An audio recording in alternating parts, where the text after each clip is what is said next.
Ariane était désormais chauve.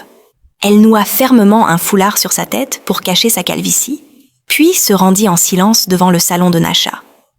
En arrivant, elle aperçut Zeynab, la jeune fille aux cheveux les plus longs et les plus beaux du village, assise à l'intérieur, en train de se faire tresser par Nasha. Ariane fut choquée. Elle s'immobilisa, figée, incapable de détourner les yeux. Devait-elle l'arrêter? La prévenir? Lui dire que Nasha allait lui voler sa beauté? Mais elle avait peur.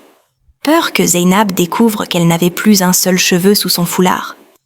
Peur que tout le village le sache. Et surtout, peur d'être disqualifiée du concours pour devenir l'épouse du prince. Alors elle se retint. Elle appela discrètement Nasha à l'écart, loin de la porte, là où personne ne pouvait les entendre. Nasha savait déjà pourquoi Ariane était là, mais elle resta silencieuse. « Nasha, qu'as-tu fait à mes cheveux? Où sont-ils passés ?» demanda Ariane d'une voix tremblante.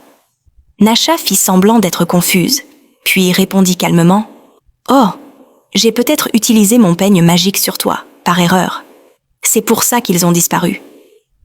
Mais ne t'inquiète pas, dans 1 mois, tes cheveux repousseront en triple quantité. » « En triple ?» répéta Ariane surprise. Elle voulut poser plus de questions, mais à l'idée de voir repousser ses cheveux plus beaux encore, elle se tut. Elle la remercia même et s'éloigna. Derrière elle, Nasha murmura avec un sourire moqueur. « Regarde-moi cette idiote, triple quantité, vraiment. » Les autres filles du village remarquèrent rapidement les magnifiques tresses de Zeynab. Elles furent émerveillées par le travail de Nasha et, les unes après les autres, se précipitèrent dans sa boutique. Bientôt, toutes les filles du village passèrent entre les mains de Nasha.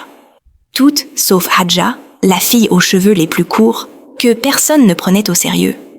Elle ne comprenait pas pourquoi toutes s'acharnaient autant sur la longueur des cheveux. Pour elle, la beauté ne se mesurait pas à ça, alors elle ne fit rien. Quant à Ariane, elle ne sortait plus jamais sans son foulard.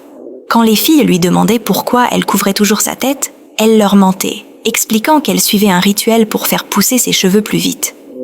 Elles la crurent. Quelques jours plus tard, le crieur public fit le tour du village pour annoncer la nouvelle tant attendue. Le concours de la plus longue chevelure aurait lieu dans 1 semaine.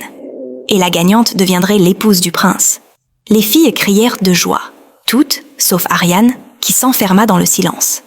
2 jours après l'annonce, les filles du village se réveillèrent une à une chauves. Même Zeynab, la fille aux cheveux les plus longs, resta figée devant son miroir, incapable de comprendre ce qui lui arrivait. Elles n'avaient plus rien, plus une mèche, plus une trace. Elles coururent chez Nasha, paniquées, et Nasha leur répondit avec calme que c'était le peigne magique. Rien de grave, leurs cheveux repousseraient, en triple, et juste à temps pour le jour du concours. Les filles étaient si naïves qu'elles la crurent. Certaines la remercièrent même. Mais Ariane, elle, commençait à douter. Alors elle retourna voir Nasha, seule. Elle voulait des réponses. Nasha, sans dire un mot, lui tendit un petit pot de crème en lui disant « Applique ça le jour du concours. Tu verras, tu seras la plus belle. » Ariane prit le pot. Le jour du concours arriva. Le village entier était en fête. Des familles royales de plusieurs villages s'étaient bien déplacées. Le roi était là, la reine aussi, et le prince, évidemment. On attendait avec impatience de découvrir les cheveux spectaculaires des jeunes filles. Mais toutes les filles arrivèrent la tête couverte d'un foulard. Le roi fronça les sourcils.